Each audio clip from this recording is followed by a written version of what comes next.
Pre monsoon का spell, Punjab में शदीद बारिशें।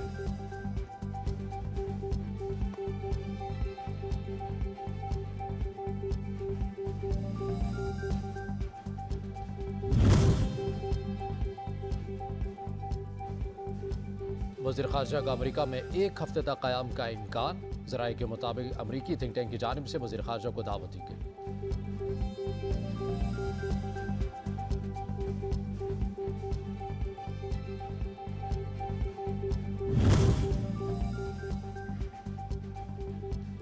साबिक़ वज़ीर-ए-आज़म नवाज शरीफ मरीम नवाज के हमरा सऊदी अरब में मौजूद। नवाज शरीफ की आज सऊदी वली अहद शहज़ादा मोहम्मद बिन सलमान से मुलाकात का भी इम्कान।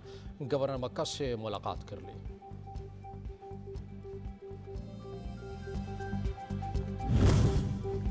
सिविलियन के फौजी ट्रायल के खिलाफ दरख्वास्त के खिलाफ कार्रवाई का तहरीरी हुक्मनामा जारी। जस्टिस तारिक मसूद का इख्तलाफी नोट भी सामने आ गया।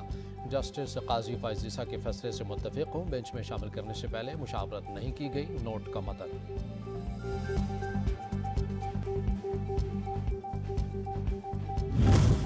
वज़ीर-ए-आज़म की सी-पैक के 10 साल मुकम्मल होने पर चीन और पाकिस्तान को मुबारक। चीन और पाकिस्तान आयरन ब्रदर्स हैं। सी-पैक इस आजमूदा सदाबहार बाएतमाद स्ट्रेटेजिक कोऑपरेटिव पार्टनरशिप का एक नया बाब है। ये चीन के अजीम रहनुमा और कायद नवाज शरीफ के तरक्की सबके लिए विजन का शानदार नमूना है। 7 जुलाई को यौम तक़द्दुस कुरान मनाने का ऐलान। जुमेरात को पार्लियामेंट का मुश्तरका इजलास बुलाने का भी फैसला। इजलास में स्वीडन वाक़े के खिलाफ करारदाद मंजूर की जाएगी।